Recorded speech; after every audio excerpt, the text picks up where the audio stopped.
Merhaba arkadaşlar, kanalıma, mutfağıma hoş geldiniz. Bugün sizlerle çok az malzemeli, nefis, bereketli bir akşam yemeği hazırlayacağız. Yarım kilo kadar kıymam var. Klasik köftemizi yapmaya başlıyoruz. Bir tane yumurta ilave ediyorum. Rendelemiş olduğum ve suyunu güzelce sıkmış olduğum soğanımı ilave ediyorum. Ben evde köfte harcı vardı. Köfte harcı olarak baharat kullanıyorum. Siz isterseniz karabiber, kırmızı biber, toz kırmızı biber ve özellikle kimyondan oluşan köfte baharatlarını kullanabilirsiniz. Şimdi güzelce köftemi yoğuracağım.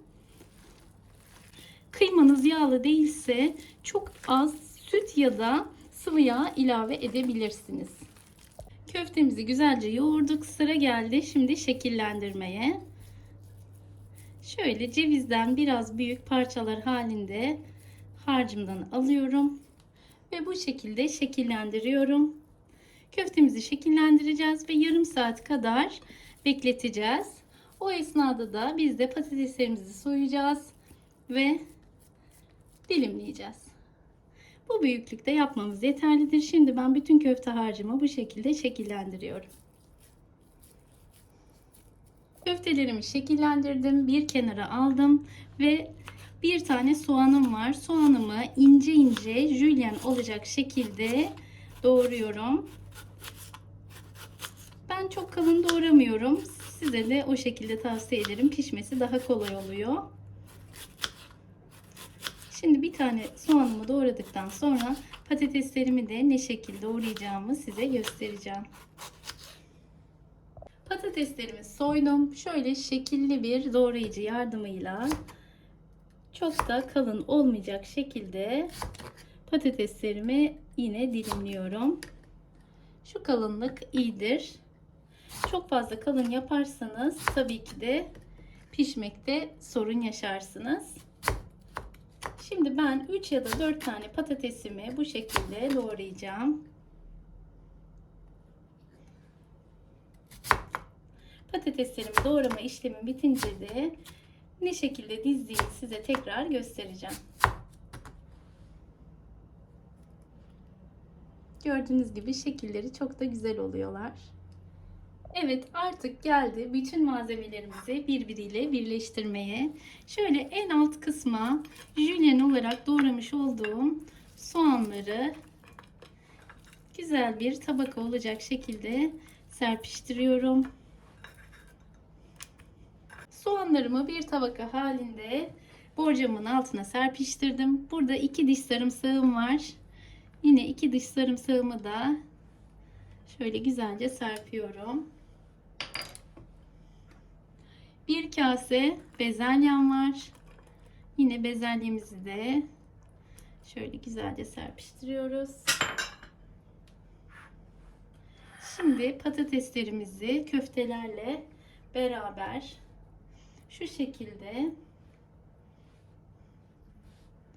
bu şekilde tabağıma dizeceğim. Bir köfte, bir patates olacak şekilde yemeğimi diziyorum.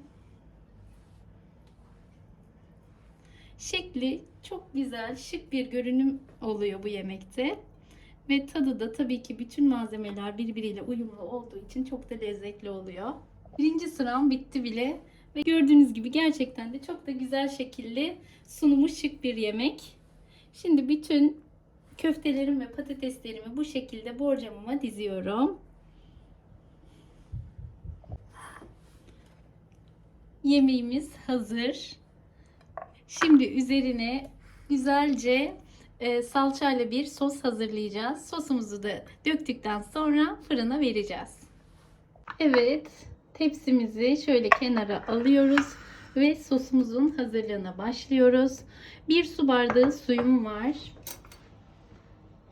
Şöyle bir tepeleme tatlı kaşığı salça ilave ediyorum. Ve biraz da baharat ilave edeceğim. Baharat olarak kırmızı biber ve tuz ilave edeceğim. Çok az da sıvı yağ. 1 çay kaşığı tuzum var.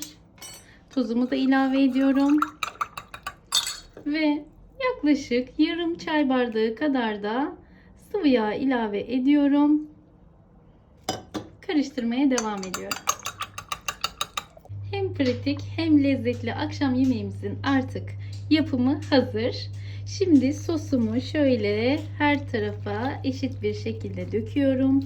Bir yandan da fırınımı 200 dereceye ayarladım. Isınmış fırında 200 derecede üzeri tamamen kızarıncaya kadar, patateslerimiz, köftelerimiz yumuşayıp pişinceye kadar pişireceğiz.